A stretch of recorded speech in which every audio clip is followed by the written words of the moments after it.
کتاب انزلناہ الیک مبارک، یہ کتاب ہے قرآن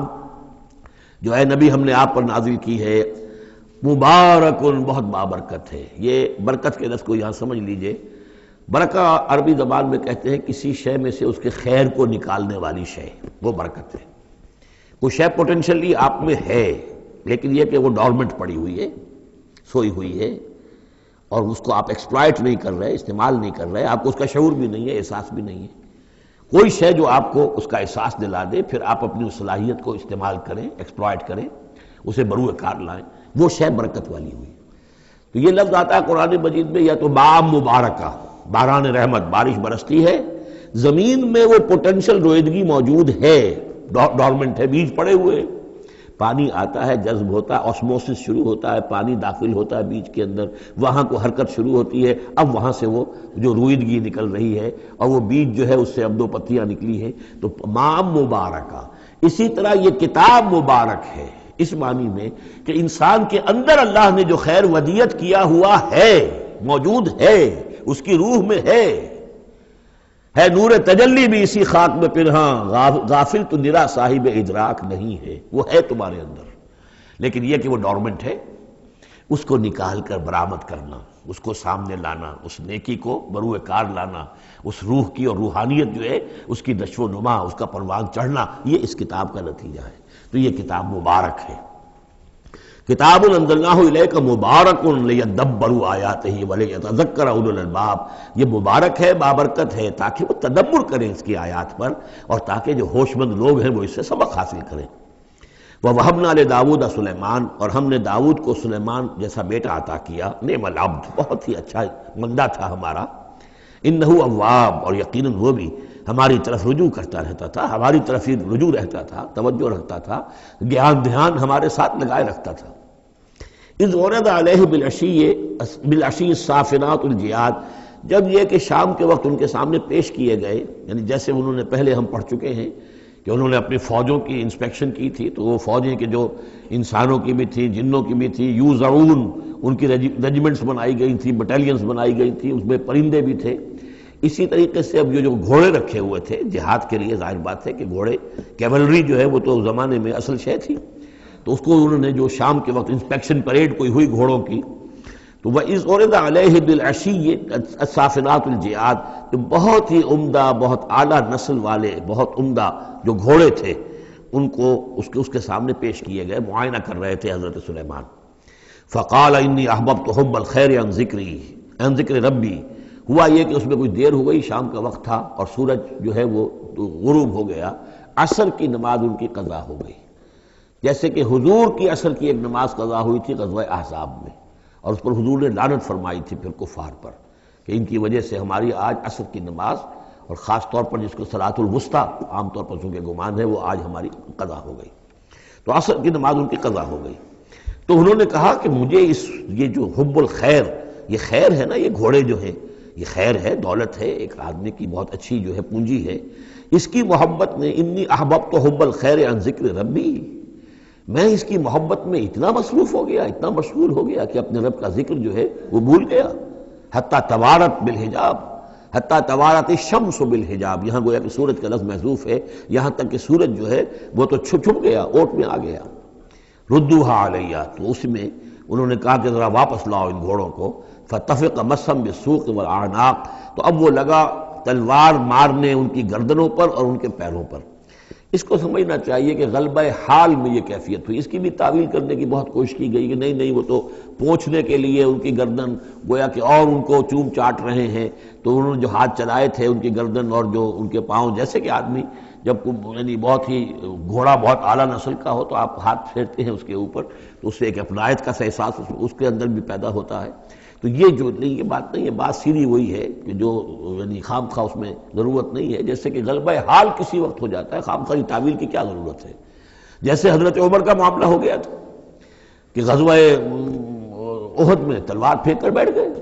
جب محمد ہی قتل ہو گئے صلی اللہ علیہ وسلم، تو اب اور کس کے لیے لڑنا ہے؟ حالانکہ لڑنا تو اللہ کے لیے تھا، محمد کے لیے تو نہیں لڑنا تھا، لیکن ایک جو طبیعت ہوتی ہے ایک وقت میں احساسات اور جذبات کا ایسا غلبہ ہو جاتا ہے، وہی غلبہ ان پر ہوا ہے حضور کے انتقال کے وقت۔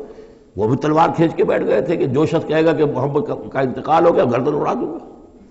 وہ تو پھر حضرت ابو بکر آئے ہیں، انہوں نے پھر آ کے خطبہ دیا ہے، اور خطبے میں وہ آیت بھی پڑھی ہے وما محمد الا رسول قد خلت من قبلہ الرسل افإن مات او قتل انقلبتم علی اعقابکم، اور ساتھ ہی پھر انہوں نے یہ خطبہ دیا کہ من کان یعبد محمدا فإن محمدا قد مات ومن کان یعبد اللہ فإن اللہ حی لا یموت۔ کوئی شخص اگر محمد کو پوجتا تھا، محمد کی عبادت کرتا تھا، تو وہ سن لے محمد کا انتقال ہو گیا، اور جو کوئی اللہ کو پوجتا تھا اور اللہ کی بندگی کرتا تھا اس کو جان لینا چاہیے اللہ پر کبھی موت واقع نہیں ہوگی، وہ زندہ رہنے والا ہے۔ تو یہ غلبہ حال کی ایک کیفیت ہے کہ اسی کیفیت میں کہ میری یہ نماز جو ہے یہ چھوٹ گئی ہے۔ بہرحال یہ دونوں میں نے آپ کے سامنے رکھ دیے ہیں۔ وَلَقَدْ فَتَنَّا سُلَيْمَانَ وَأَلْقَيْنَا عَلَىٰ كُرْسِيِّهِ جَسَدًا ثُمَّ أَنَابَ۔ اس معاملے میں تو ایک جو ہے یعنی مرفوع حدیث موجود ہے جس کا کہ اب ذکر ہو رہا ہے یہاں پر، حضرت سلیمان سے ایک اور بھی ایک موقع پر اسی طریقے کا کہ خطا کہہ دیجئے، جیسے کہ خطا حضور سے ہو گئی تھی، سورہ کہف میں ہم پڑھ چکے ہیں کہ جب سوال کیا گیا بتائیے کون ہیں اصحاب کہف، کون تھے، ان کا واقعہ کیا ہے، اور وہ ذوالقرنین کون، آپ کہتے ہیں ٹھیک ہے میں کل بتا دوں گا، اس لیے کہ روزانہ حضرت جبرائیل آتے تھے، میں پوچھ لوں گا اور مجھے جواب مل جائے گا، میں تمہیں دے دوں گا۔ لیکن کئی دن تک حضرت جبرائیل نہیں آئے۔ اب پھر دیکھیے کہ آپ کی جان جو ہے وہ ضیق میں آ گئی کہ نہیں آ گئی، لوگوں نے تالیاں پیٹ دی، بس چھٹی گم ہو گئی، کہاں ہے اب تمہاری وہ وحی، اور کہاں تمہارے پاس وہ ذریعہ علم۔ اس کے بعد پھر وحی نازل ہوئی تو ساتھ ہی وہ آیت بھی سورہ کہف میں نازل ہوئی وَلَا تَقُولَنَّ لِشَيْءٍ إِنِّي فَاعِلٌ ذَلِكَ غَدًا إِلَّا أَن يَشَاءَ اللَّهُ۔ آئندہ کبھی اے نبی کسی بھی کام کے بارے میں کبھی ہرگز یہ نہ کہیے گا یہ کام میں کل کر دوں گا، مگر اس استثناء کے ساتھ اگر اللہ نے چاہا، انشاءاللہ، اگر انشاءاللہ میرا ارادہ ہے انشاءاللہ میں یہ کام کر دوں گا، انشاءاللہ کے بغیر۔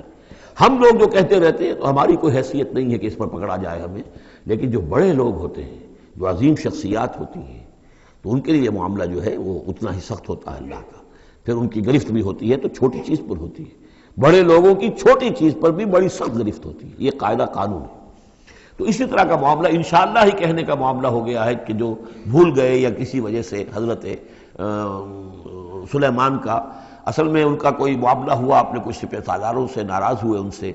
اور انہوں نے سمجھا کہ شاید تم یہ سمجھتے ہو کہ میری جو طاقت اور حکومت ہے وہ تمہارے ہی بل پر قائم ہے، میں آج اپنی تمام ازواج کے پاس جاؤں گا اور ان سب سے میں صحبت کروں گا، اور سب سے جو ہے وہ اولاد ہوگی، اور میرے اتنے جو ہیں وہ جوان ہاتھ پھر پیدا ہو جائیں گے، تاکہ یہ کہ میں تمہارا شاید اتنا پھر میں دست نگر نہ رہوں۔ اس طرح سے انہوں نے کچھ کہا، اور ساری اس ایک رات میں اپنی تمام بیویوں کے ساتھ انہوں نے صحبت کی، لیکن یہ کسی بیوی کو حمل نہیں ہوا، ایک کو ہوا تو اس کا بھی کوئی بچہ جو ہے ادھورا سا، وہ 7 ماسہ ہوگا 6 ماسہ ہوگا، وہ پیدا ہوا، دائی نے لا کر ان کے تخت پر رکھ دیا، اور شاید اس کا چرچا بھی ہو گیا تھا کہ انہوں نے یہ بات کہی تھی، تو اب پورے گویا کے درباریوں میں بھی اس کی شہرت تھی کہ دیکھیں اب کیا ہوتا ہے ان کے ساتھ، تو اس معاملے میں انہیں کچھ سبکی اٹھانی پڑی، وہ ہے واقعہ جو یہاں بیان ہو رہا ہے۔ وَلَقَدْ فَتَنَّا سُلَيْمَانَ، اور اسی طرح ہم نے فتنے میں ڈالا تھا سلیمان کو، وَأَلْقَيْنَا عَلَىٰ كُرْسِيِّهِ جَسَدًا ثُمَّ أَنَابَ، اور ہم نے اس کے تخت پر ایک ایسا جسد لا کر لوتھڑا سا ڈال دیا تھا، وہ دائی نے لا کر ڈالا کہ یہ وہ آپ کی جو تھی قسم، اس کا یہ نتیجہ ہے اللہ کی طرف سے۔ لیکن یہ کہ بہرحال انہوں نے اس پر بھی توبہ کی، بلکہ یہاں تک روایت میں آتا ہے کہ فرشتے نے یاد بھی دلانے کی کوشش کی انہیں کہ انشاءاللہ کہیے، لیکن کیا اس وقت کیا کیفیت تھی ان کی جذباتی کہ انہوں نے وہ بات نہیں کہی، اور اس پر پھر اللہ تعالیٰ نے گویا کہ تنبیہ کرنا ضروری سمجھا۔ قال رب اغفر لی وہب لی ملکا، اب اس پر انہوں نے اللہ سے اناب رجوع کیا اور دعا کی پروردگار مجھے معاف فرما دے میری خطا، وہب لی ملکا لا ينبغی لأحد من بعدی، اور مجھے ایسی حکومت عطا فرما، تیرا جو مجھ پر کرم ہے اور میرے والد پر جو کرم تو نے کیا، جو ہم دونوں پر احسانات کیے ہیں، یہ دعا ہم پڑھ چکے ہیں، رب اعوذنی ان اشکر نعمتک التی انعمت علی وعلی والدی وان اعمل صالحا، یہ حضرت سلیمان کی دعا پہلے آ چکی ہے۔ وَهَبْ لِي مُلْكًا لَا يَنبَغِي لِأَحَدٍ مِّن بَعْدِي، مجھے ایسی حکومت عطا فرما کہ جو میرے بعد کسی اور کے لیے ممکن نہ ہو۔ اور یہ واقعہ ہے کہ ان کی جو حکومت تھی وہ جنات پر بھی تھی، ان کی حکومت ہوا پر بھی تھی،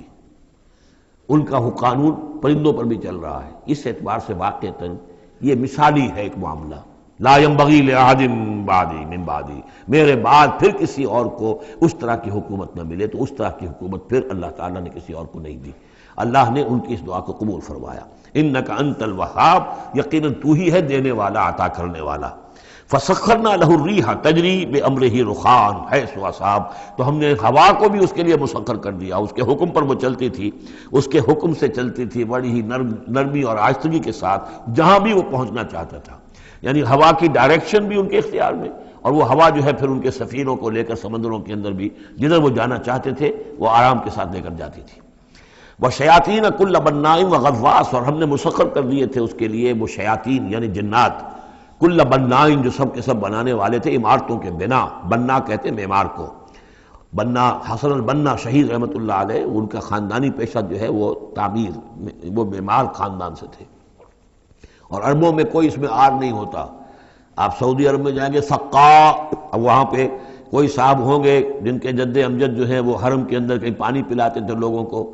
ساقی کے کام کر سقا، وہ اپنے نام کے ساتھ سقا لکھتے، انہیں کوئی وہ نہیں۔ خباز نان بائی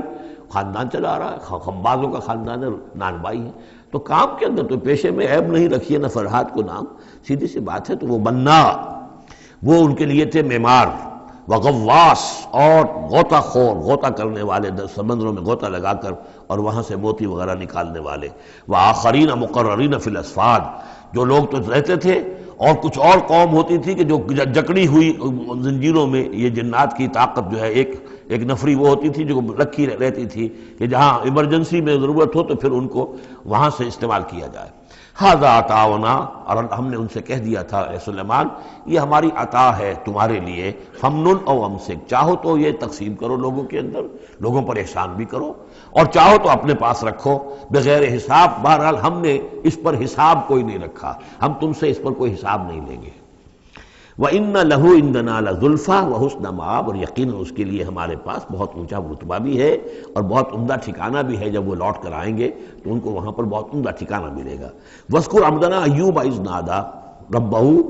أَنِّي مَسَّنِيَ الشَّيْطَانُ بِنُصْبٍ وَعَذَابٍ، اور ذرا یاد کیجئے، ذکر کیجئے حضرت ایوب کا علیہ السلام، ہمارا بندہ ایوب، جب اس نے پکارا اپنے رب کو، انی مسنی الشیطان بنصب وعذاب، کہ شیطان نے مجھے چھوت لگا دی ہے، بڑی تکلیف اور ایذا اور تکلیف، اور اس کی بیماری تھی، جلدی کوئی بیماری تھی جس کی وجہ سے سارا جسم جو ہے گل گیا تھا، اور اس درجے اس میں کوئی تعفن بھی تھا، کیڑے بھی پڑ گئے تھے کہ ان کی اہلیہ، بیوی، بچے ایک وقت تک تو انہوں نے خدمت کی، جب تک کی پھر بعد میں آ کر سب ہمت ہار کر ان کو چھوڑ کر چلے گئے تھے۔ تو گویا کہ اس قسم و پرسی کے عالم میں پھر انہوں نے یہ دعا کی، تو اللہ تعالیٰ نے فرمایا کہ ارکض برجلک، ذرا اپنا پاؤں مارو زمین پر، ھذا مغتسل، یہ اب تمہارے اس ایڑی کے جو زور سے جو چشمہ ہم نے نکال بہایا ہے، یہ تمہارے نہانے کے لیے ہے، بارد و شراب، ٹھنڈا ہے اور پینے کے لیے بھی ہے۔ تو شاید جس کو ہم کہتے ہیں گندھک کا کوئی چشمہ نکل آیا ہو، جو کہ جلدی امراض کے لیے چشمے ہوتے ہیں جہاں جاتے ہیں لوگ، جلدی امراض کے لوگ جا کر وہاں جا کر نہاتے ہیں تو اس سے شفا ہوتی ہے، تو اللہ نے اس کے اندر وہ شفا ان کے لیے رکھ دی، وہ ٹھیک ہو گئے۔ وَوَهَبْنَا لَهُ أَهْلَهُ وَمِثْلَهُم مَّعَهُمْ، اب پھر ان کی اولاد بھی اور ان کی اہل و عیال سب واپس بھی آ گئے، اور یہ کہ مزید بھی ہم نے انہیں اور اہل و عیال عطا کیے، مِثْلَهُم مَّعَهُمْ رحمتاً منا، یہ سب ہماری جانب سے رحمت کا مظہر تھا، وذکریٰ، اور یاد دہانی اور نصیحت، لِأُولِي الْأَلْبَاب، ہوش مند لوگوں کے لیے۔ وَخُذْ بِيَدِكَ رِزْقًا، کسی موقع پر اپنی بیوی سے ناراض ہو کر ان کا تھا کہ میں تمہیں 100 کوڑے لگاؤں گا یا 100 تمہیں ماروں گا کمچیاں، تو غصے میں آ کر اب وہ قسم کھا لی اس کے اوپر، لیکن یہ کہ اب جب ٹھیک ہو گئے، بیوی بھی آ گئی، اب کیا کریں، اس قسم توڑیں یا اس قسم کا کیا شکل کریں، تو اللہ نے اس کے لیے بھی انہیں ایک شکل بتا دی کہ سیکوں کا ایک تھبا لے لو، جیسے جھاڑواں ہوتی تھی پرانے زمانے میں، تو اس میں وہ 100 اگر سیکیں ہیں تو وہ لے لو، خذ بیدک ضغثا، تم لے لو اپنے ہاتھ میں سیکوں کا ایک مٹھا، فاضرب بہ، اور اس سے ایک ضرب لگا دو، ولا تحنث، اس سے یہ کہ تمہاری وہ قسم ٹوٹے گی نہیں، وہ 100 وہ جو ہے کمچیاں ایک ہی مرتبہ لگ جائیں گی۔ انا وجدناہ صابرا، ہم نے اسے اپنا صبر کرنے والا بندہ پایا، نعم العبد، کیا ہی عمدہ وہ اچھا بندہ تھا ہمارا، انہ اواب، یقیناً وہ بھی ہماری طرف رجوع کرنے والا انسان تھا۔